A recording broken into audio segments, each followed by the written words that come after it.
Voglio ringraziare anche tutti i confratelli cardinali che hanno scelto me per essere successore di Pietro e camminare insieme a voi come Chiesa unita, cercando sempre la pace, la giustizia. The job, in a few words, is to promote the unity of the order.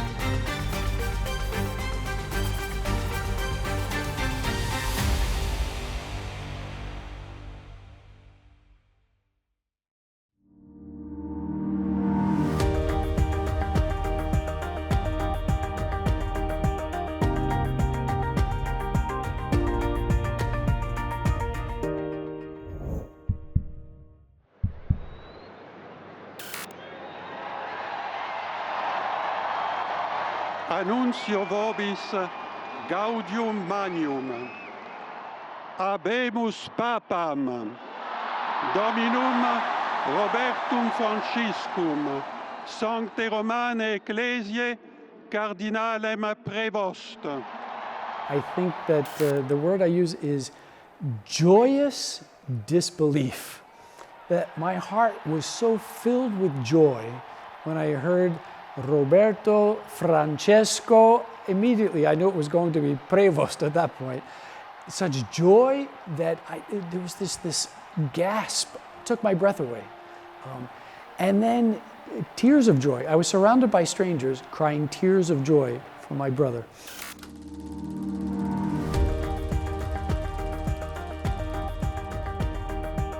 I was born in Chicago and grew up in a fairly Catholic family. My parents were both involved in the parish, and we were involved in different ways in parish activities. I think my early vocation, I had thought of joining the diocese because the priests at our home parish were diocesan. But my older brothers, I have two older brothers, both went to an Augustinian high school.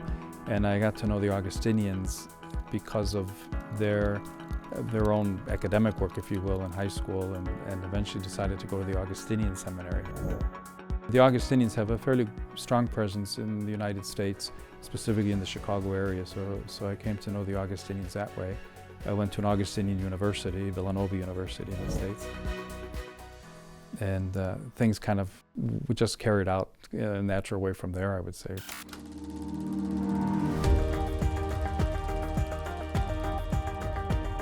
I think there was a point in time which I remember very clearly about even making a decision about diocesan priesthood versus Augustinian life, and it was that community dimension that I also felt was very important, both as a way of being of support in my own life, my prayer life especially, I think, but also as a way of giving witness in the world to a dimension of the gospel that sometimes is not strongly represented. If you read our constitutions, you will see clearly that there's the contemplative dimension, but also the apostolic dimension. Our roots, if you will, come from a movement of hermits. Going further back, of course, all the way back to St. Augustine. St. Augustine had found in his own life the desire to live kind of a monastic experience, and then was called to priesthood and then to the episcopacy. He was made a bishop, but he always missed and wanted to live in community. For all of us, we have this sense of celebrating together. It's one of the basic fundamental things that we do as Augustinians, that we share all things in common. We share our sorrows in common, we share our trials in common, and we also share our joys in common. We are called to live in community.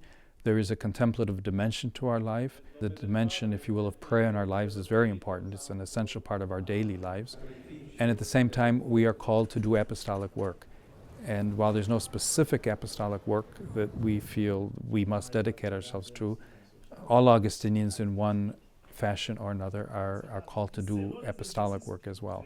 And so that striking the balance, if you will, is something that is a challenge and yet I think a very important.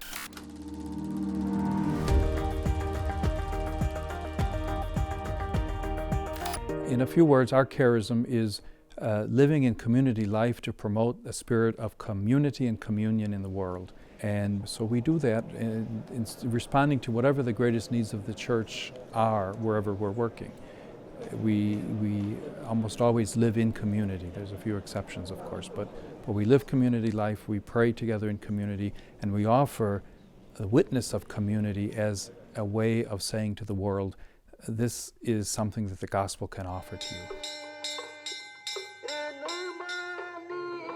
I personally find it very uplifting to see the fine things that the church is doing today, that the order is doing today in so many different parts of the world.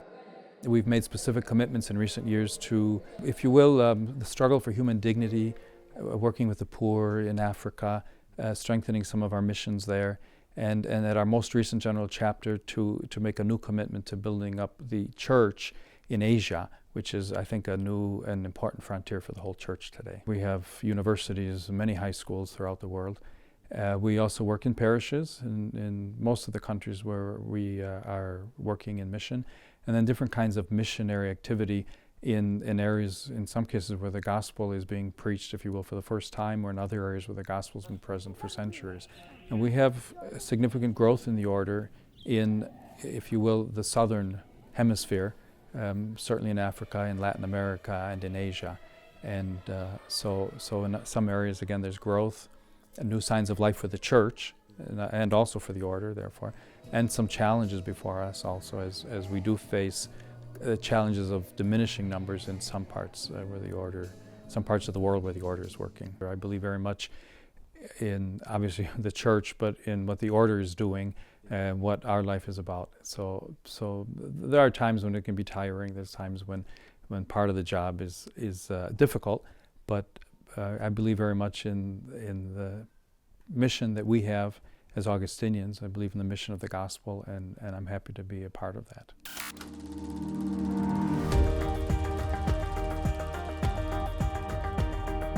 My first term, I was elected in September of 2001, just a few days after 9/11.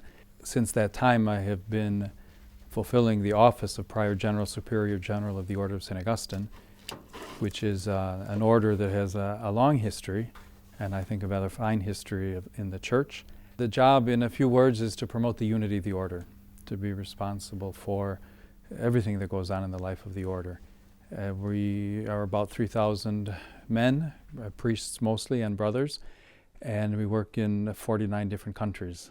So a part of my job is administrative, taking care of the ordinary details that are part of running any organization in the church, or for that matter, I think, in the world.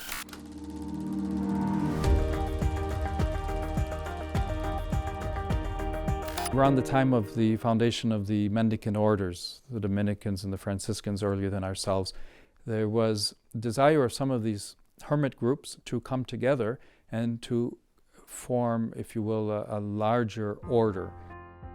And they appealed to the Vatican, to the Holy Father, to create a new order. And so, in effect, by direct intervention, first of Pope Innocent IV in 1244, and then Pope Alexander IV in 1256, the Order of St. Augustine as a juridical entity was founded, based upon the writings, the thought, the spirituality of St. Augustine, but very much a result as well of this faithfulness to the Holy See, and by this intervention by the Holy Father in bringing about this juridical reality of what the order is today. John Paul II spoke so frequently of the spirituality of communion, and it's something that echoes very clearly what St. Augustine himself has said to us and what we try to offer the world in terms of building up the kinds of relationships among all people that are real witness to communion in the world. Pope Benedict is, we're very happy to say, a big fan, a great student of Augustine, and a promoter of Augustinian thought, of Augustine's theology,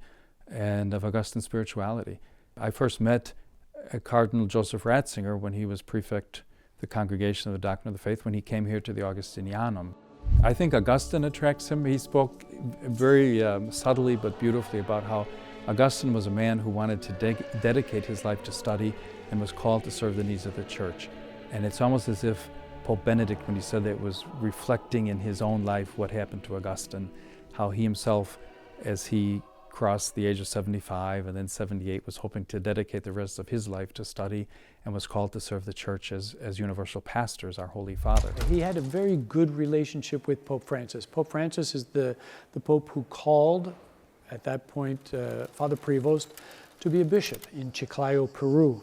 And then he served in Peru since 2014. Pope Francis was also the Pope to call Bishop Prevost back to Rome to serve in the dicastery for bishops. They were good friends. I think the death of Pope Francis, and people don't always realize that, the death of Pope Francis was really a loss, personal loss, for now Pope Leo. It was a friend who died.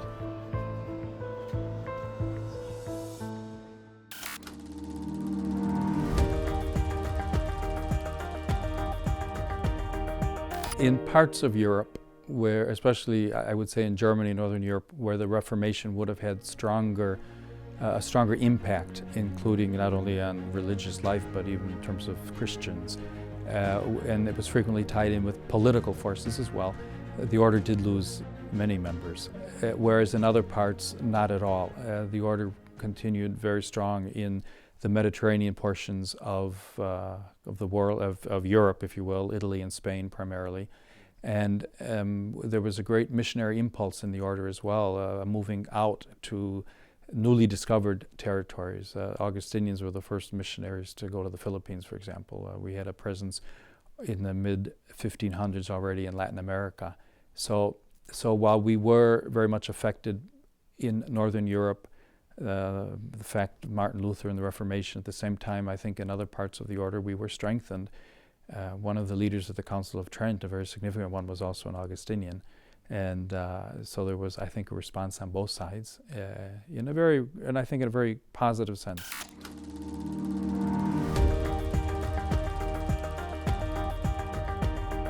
So much of who I am, I owe to the spirit and the teachings of St. Augustine. God is not someone or something that is absent and far away. And Augustine, in his spirituality, in his struggles, in his reflections that we see, for example, in the Confessions, is able to open a window, if you will, and to lead others to come to discover how God is working in their lives. He's a man of prayer. When he would come and pray with us every morning, he would come to pray with us in community. Our Mass is around 7:30. I would show up around 7:15. He was always already there, spending time in personal prayer, recognizing that sense, once again, to listen to the voice of the Spirit, listen to the voice of the God. He prayed with us at every possible moment and at special times, before meals, during meals, and then he prayed in silence. Sometimes I have seen him walking outside the bishop's residence. He would take a sort of walk, but deep down, aside from the walk, it was the prayer he was offering at those moments.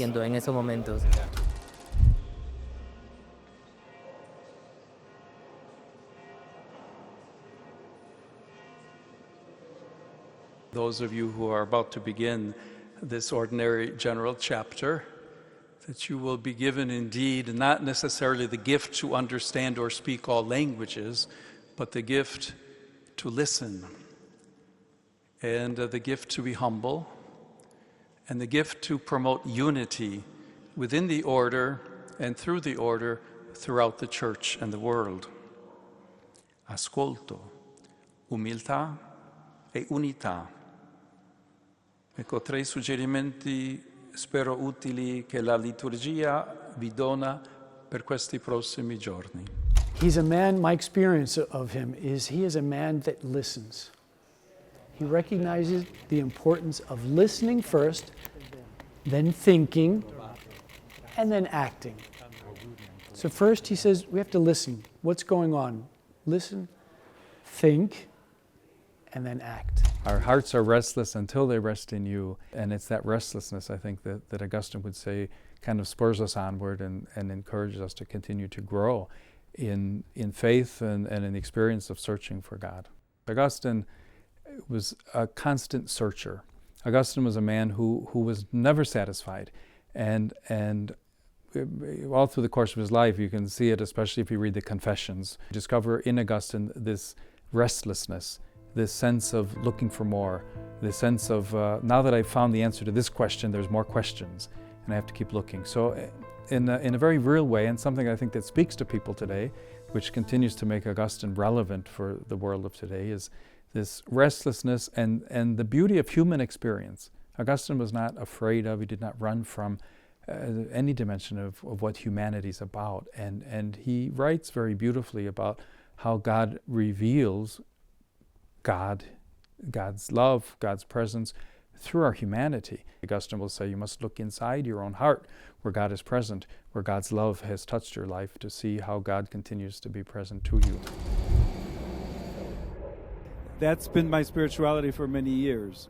In the midst of great challenges, living in Peru during years of terrorism, being called to service in places where I never thought I would be called to serve to, I trust in God, and that message is something that I share with all people. So what was it like? I resigned myself to the fact when I saw how things were going that I said this could be a reality. I took a deep breath. I said, here we go, Lord. You're in charge, and you lead the way.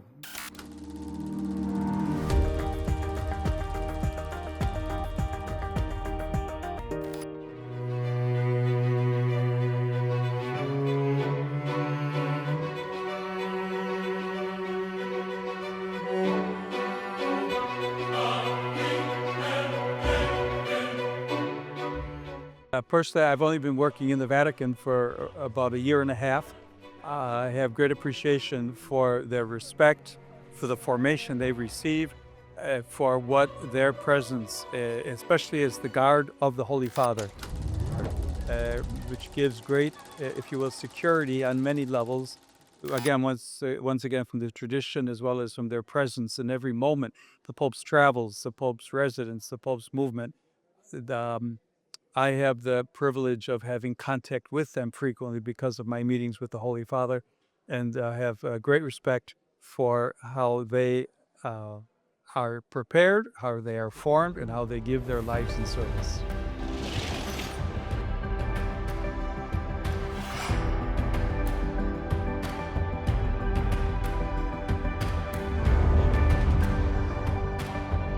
Wear the full armor, we need to find the right one, because first they gave me one that was too large.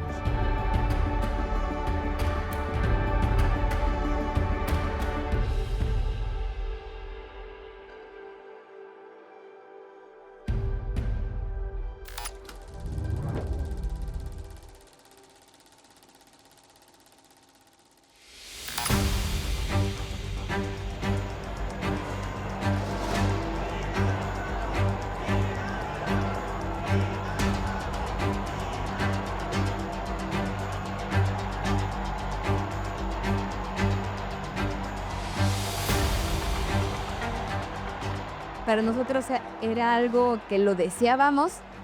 For us, it was really something we had wished for. We desired it, but in front of other personalities, we thought it wouldn't happen, right? And when they suddenly announced that it was our Robert Prevost, whom we know like that, it was immense joy. We jumped.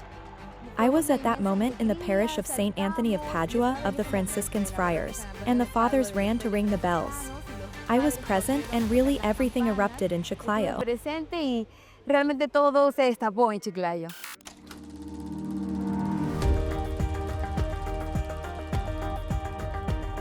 I had the privilege of accompanying Pope Francis to take part in a number of the events of World Youth Day.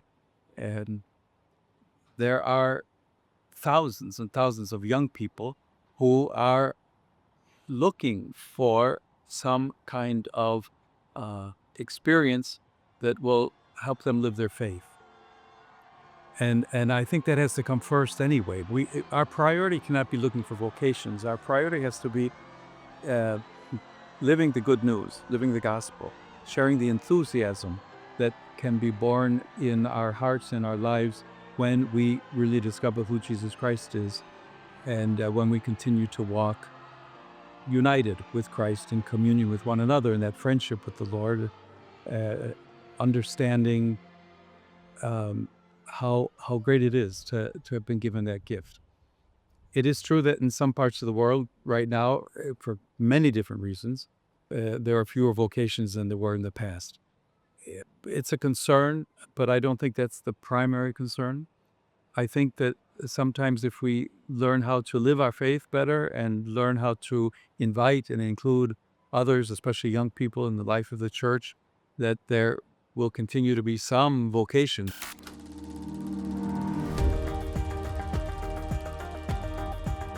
Lay people also have a very important role in the church. as Pope Francis says, not to take over the role of clergy and not to become clericalized, but rather to live from their baptismal vocation, what it means to be part of the church, with greater clarity. I think the witness of religious life, even though it will be smaller in number, I think there's a great value to living that dimension of consecration, the total gift of one's life to the Lord and to service to others, that will continue to have a very important part in the life of the church. And of course, priesthood, which as a Catholic church is so important to live that sacramental dimension, and priesthood is very important, of course, in the lives of all believers, so that developing a fuller understanding of church and continuing to live out that mystery with the sacrifice involved, I think it's a concern. There are worries. Many things will change in the future, but at the same time, I personally live with great hope and say we continue to move forward, and the Lord has never abandoned the church, and that He won't abandon the church today or tomorrow.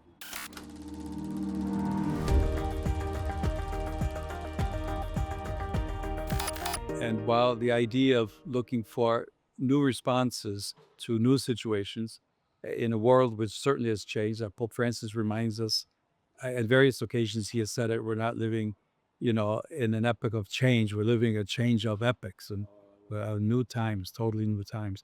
And so there have to be new responses to some of the issues that the world faces today, that young people face. There have been great changes in the life of the church over the past 2,000 years. And that, of course, will continue to happen. But the wisdom of those years also, I think, is a great source of light, or enlightenment, or of assistance that can help guide the church, I think, during the present time.